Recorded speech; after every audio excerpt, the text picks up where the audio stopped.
On the COVID-19 front tonight, the U.S. death toll rises to 30, with more than 800 confirmed cases. That is up more than 1/3 from yesterday.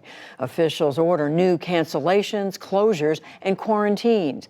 Congress and the president huddle on softening the economic blow. The Biden and Sanders campaigns cancel rallies tonight in Ohio. And the stock market recovers half of its losses from a day earlier. Amna Nawaz begins our coverage. After Monday's steep sell-off, signs of recovery on Wall Street as investors reacted to new efforts to slow the spread of COVID-19. In New York, some of the strongest measures yet. It is a dramatic action, but it is the largest cluster in the country. Governor Andrew Cuomo sent the National Guard into New Rochelle outside of New York City and closed schools and businesses in a 1-mile radius for 2 weeks. New Rochelle has more than double the number of cases of New York City. I mean, it is true. It's a phenomenon. Also today, North Carolina joined Colorado in imposing a statewide emergency. In all, more than 2/3 of states in the U.S. now have confirmed cases of the novel coronavirus, with the majority in Washington state. In Olympia, Governor Jay Inslee warned that more cases are coming, raising the risk for seniors. And remind them that this is not a time to be exposing themselves to large groups of people in confined spaces. And in Oakland, California, some 2,000 passengers waited in turn to leave the docked Grand Princess cruise ship and enter quarantine. Meanwhile, in Washington, D.C., President Trump met with insurance executives and pledged to help the struggling airline and cruise industries. Later, he met with lawmakers on Capitol Hill as they weigh any legislative next steps, still days from coming together. Well, there are going to be a number of different things considered in putting together this package, which, as I said before, I hope ends up being a bipartisan, bicameral, negotiated way forward that will reassure others. This should not be a partisan issue. We want to solve the problem. We're ready to work with the administration on a coordinated, government-wide focused plan to respond to the coronavirus. Among the options under consideration, payroll tax relief, help for hourly wage workers, and making testing and treatment more affordable. The president also addressed questions about his own health after contact with lawmakers now under self-quarantine. I feel extremely good. I feel very good. But I guess it's not a big deal to get tested, and something I would do. But again, spoke to the White House doctor, terrific guy, talented guy. He said he sees no reason to do it. There's no symptoms, no anything. One of those lawmakers, Republican Representative Mark Meadows of North Carolina, tapped to be White House Chief of Staff. He was exposed to the virus at a Washington area conference last week and announced he would self-isolate as a precaution, even though he tested negative. The availability of testing kits led to questions today in a hearing with the director of the Centers for Disease Control and Prevention. Any physician that feels there's a need or public health person can order that test. But it was a series of going through that regulatory process to get that test available. But I think the conclusion is that we are behind the curve in testing when South Korea can test 10,000 people in a day. Overseas, the streets of Rome lay quiet as a nationwide travel ban took effect in Italy, hard hit by the virus. This was the best thing the government could do because people were not respecting the rules. A stronger decision was needed to counter this situation. At train stations, masked police officers checked documents for all passengers who had to justify their travel. Poland announced health checks for travelers crossing its border from Germany, and Austria conducted similar checks along its border with Italy. In China, President Xi Jinping toured Wuhan, the epicenter of the original outbreak, and said the worst there was over. I extend greetings and thanks to you and to all the community workers nationwide, including those fighting on the front line. And in South Korea, the number of new cases fell to its lowest level in almost 2 weeks. Back in the U.S., the markets endured ups and downs, but finished the day higher, despite the uncertainty of where the virus will move next. For the PBS NewsHour, I'm Amna Nawaz. In the end, Wall Street recovered about half of its record losses from Monday. The Dow Jones Industrial Average gained 1,167 points to close back above 25,000. The Nasdaq rose nearly 400 points, and the S&P 500 added 135. All of this as hopes build for a major economic stimulus package from Washington.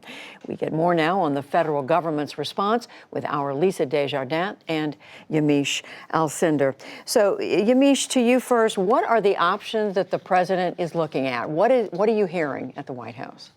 Well, the president is looking for the fastest possible economic response to the coronavirus. And he's looking at two tracks. First, what he can do individually through some sort of national emergency declaration in the next week or so. And he's also looking at working with Congress and negotiating some sort of larger legislative bill on what he can do himself. He's looking at some sort of executive action where he would be able to do a couple things, including giving small businesses loans. He also wants to try to give some sort of financial relief to hourly workers that have already lost paychecks because they had to self-quarantine or because they had the coronavirus. The other thing he's looking at is trying to defer tax payments so that if you owe the government money, you might have between 90 to 180 days to pay the government, which would put a little bit more money in your pocket short term. And then he's looking at Congress for a payroll tax cut that would be, some are saying between 2%.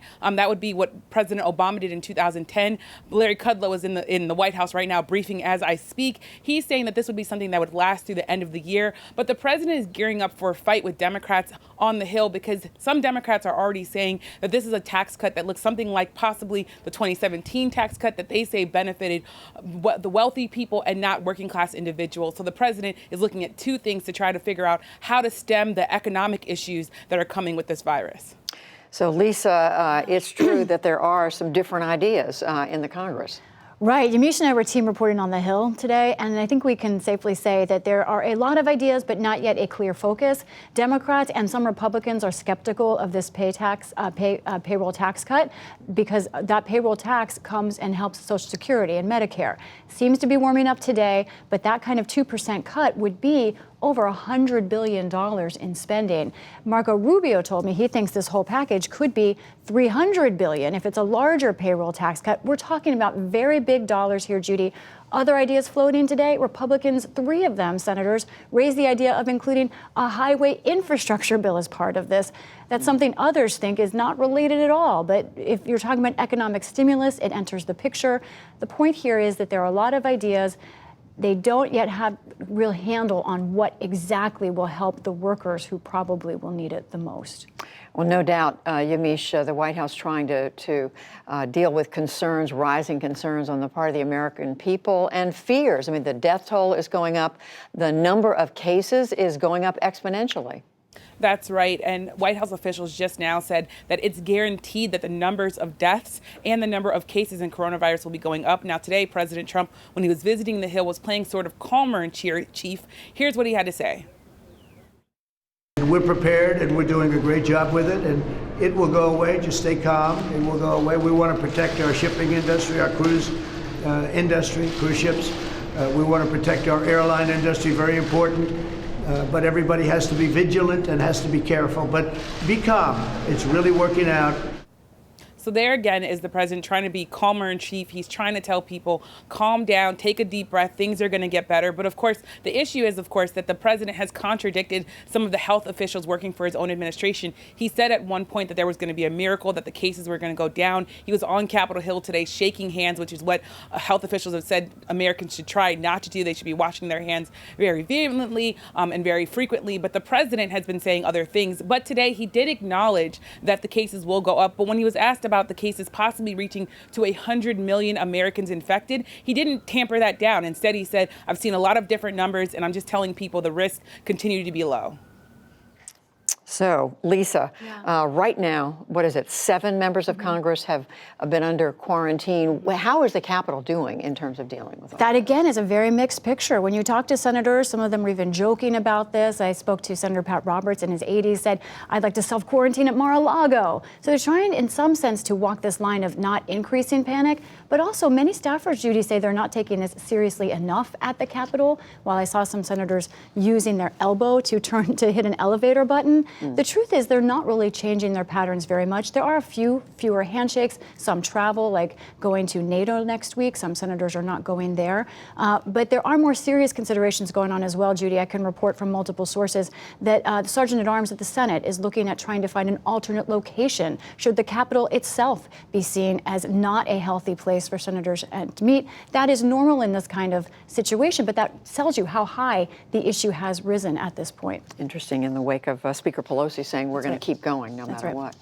They just want a backup plan. And also want to note quickly on the Biden and Sanders campaign canceling their events in Ohio. That is because Ohio announced their first cases of coronavirus today. Joe Biden, we expect to speak in Philadelphia instead tonight. So this is having that political effect that we expected. For sure. Lisa Desjardins, Yamiche Alcindor, thank you.